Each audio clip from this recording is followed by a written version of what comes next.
Hi friends, let's create a very simple multi-agent order management system with this functionality.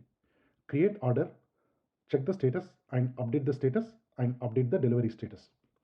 Since we are working with agentic system, we turn these four functionalities into four tasks/tools. Okay, so here we have the four tools: create order, check stock, and update delivery status. Now to execute these tasks, we will create three agents. To create the orders, we create an order agent, and to check the stock as well as update the stock, we create an inventory agent, and finally to look after the delivery status, we create a delivery agent. Okay, now to coordinate these three agents, we will create a supervisor agent. Okay, so whenever we have a customer order, the customer order is passed to the supervisor agent, and the supervisor agent will coordinate with these three agents: order, inventory, and delivery agent, to fulfill the order. Okay, so that's the high level overview of the system. Of course, the real world order management systems are much more complex, but this is to learn the concepts. Okay, now we need a database. Let's use MongoDB as the database. So go to cloud.mongodb.com. Here we can create a free instance of the database. So go to clusters and click on create a new cluster. Free version is more than enough. Okay, so once you create the cluster, click on this connect, and then click on these drivers. Choose Python. There are many languages using which we can connect to the database.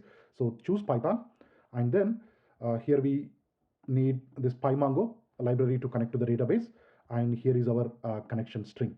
Now replace this DB password with the password you created when creating the instance. Okay, so it's super simple, but if anything not clear or if you are stuck, do let me know. So note down this connection string. Okay, all right. Let me full screen. All right, so a bunch of imports from PyMongo to connect to the database, and some standard Python imports. And then we will be using SmolAgents from Hugging Face to create the tools, agents, as well as accessing the LLM models. Okay, so this is my MongoDB URI. As I mentioned, make sure you update the password from that template they have provided.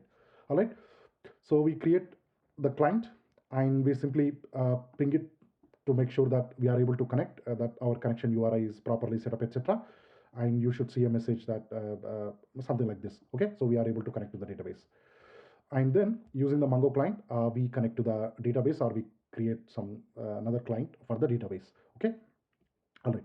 So as I mentioned, we will be creating four tools for the four functionalities. Okay, create order, check stock, and update stock, and finally one for the delivery status. Okay, all right. So we use the Hugging Face tools to create these tools. So we are basically going to create four functions, and we decorate them with the tool to make them into tools. Okay, so the first one, check status. It simply takes the product ID as an input, and it check uh, how many stock we have using the product ID. Okay, so very simple function. All right. Similarly, update stock. So it takes two parameters, obviously the product ID as well as the quantity, and then here we update the status. Okay, or the stock. Sorry, the stock. And then here we have the create order. So it will take what products and the customer shipping address. So we have the products, and then we set the status initially to pending, the delivery address, and then we create a timestamp to know when this order is being created. Okay, and then we update the database with that order. All right, and finally the delivery status. Here we are simply checking if the delivery status is one of the valid statuses, and then we update the status with whatever the updated status is going to be. Is it in transit delivery or the cancelled, etc. Uh, we don't have functionality for canceling the order, but again, this is just to understand the concepts, orchestrate these multi-agents, etc. It's a very simplified order management system. All right, so we have four functionality, and we turn these functions into tools using the Hugging Face tools. Now, for all these functions, As you know, the definition, the doc string, what this tool does is very, very important, along with these arguments and return. So the more information we provide here in this doc string, the better it is for the agent to figure out which tool to use. Okay, as I mentioned, for example, uh, for these two agents, we are supplying only one tool, right? So when these agents are invoked, they have no choice but to invoke these tools, right? Whereas for the inventory agent, here we have the two tools, right? So which tool the agent should use, uh, the agent will figure out based on what we have in these doc strings. Okay, so it is very important uh, what are the arguments this function takes, the return, as well as a brief description of what the tool is, are very, very important.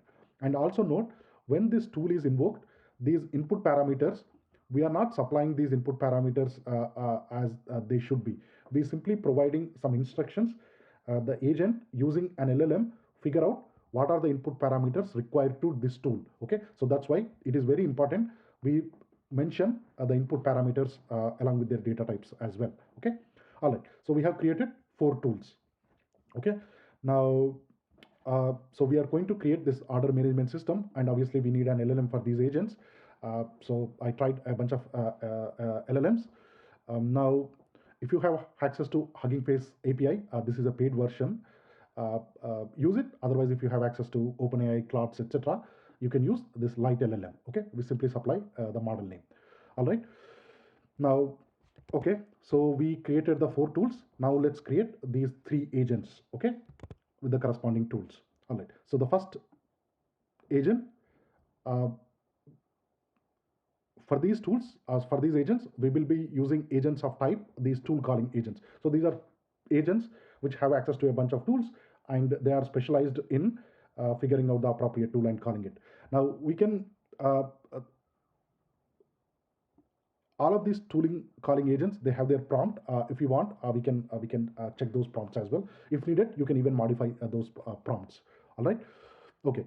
So this is the inventory agent, which has access to 2 tools: check the stock and update the stock. And obviously it need an LLM, and we are using the same LLM for all the agents, and the maximum number of steps to make sure it doesn't go in an infinite loop.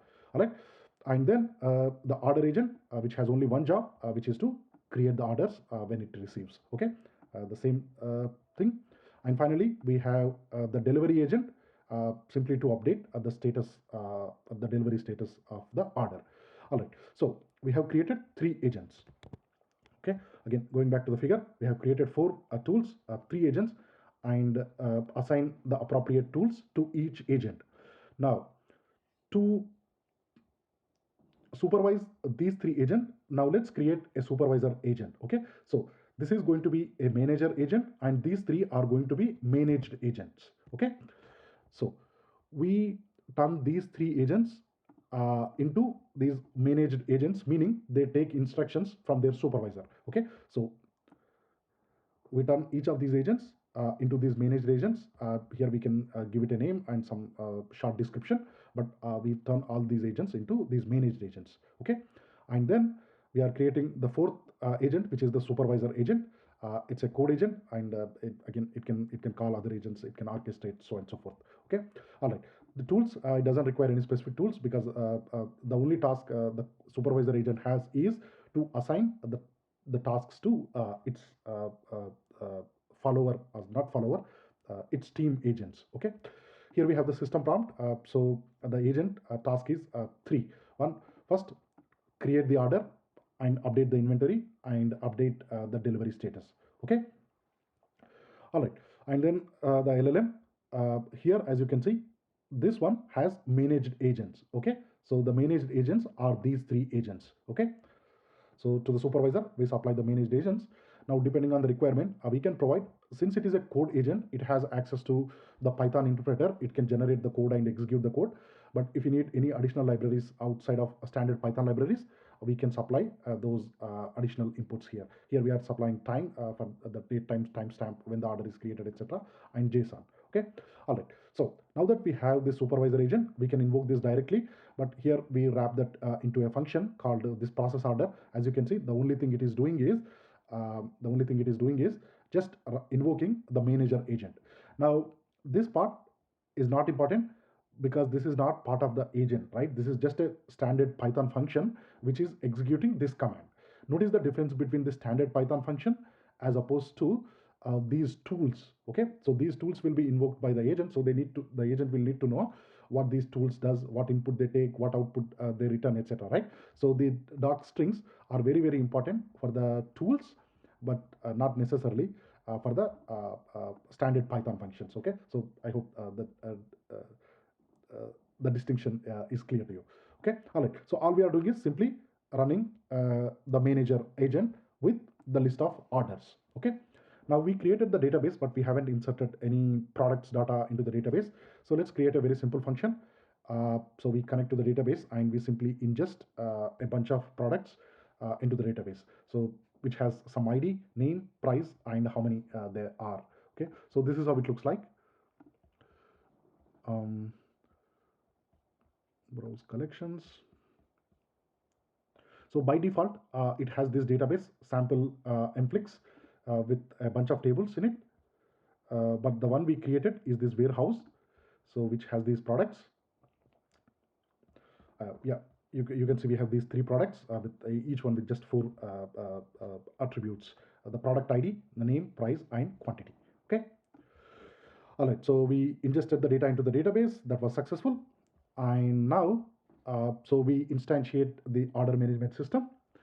And now let's create some order. Now in this architecture, the customer order might be coming in the form of natural language, like the customer saying, hey, I want to order 2 laptops and that should be delivered to this address, so on and so forth, right?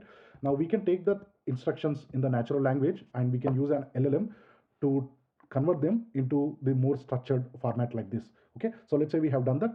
So here we have the test order. So we have 2 orders. The first order contains 2 products along with the customer address, and the second order contain 1 product and the quantity along with their address. Okay, so here we have the test products.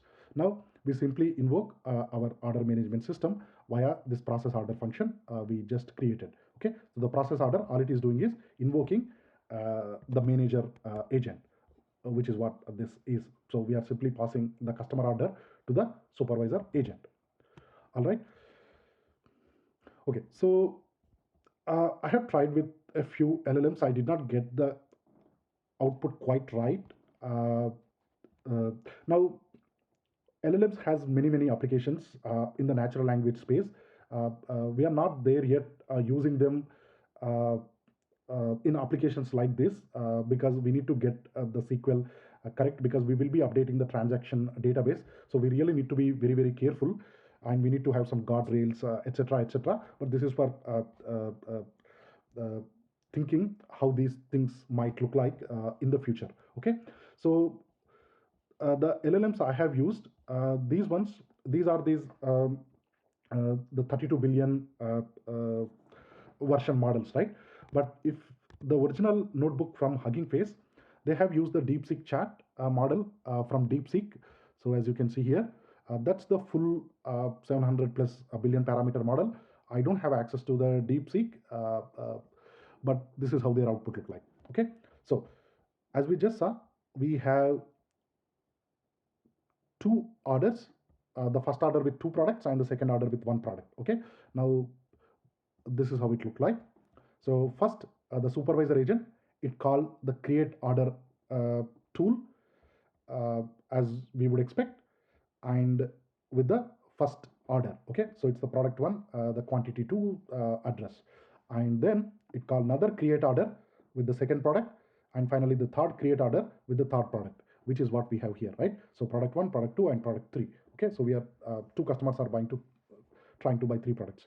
So the create order that's complete, and then as you can see here, it checked the stock for each of those products, and then update the stock. So it simply subtract the ordered product count from the initial inventory.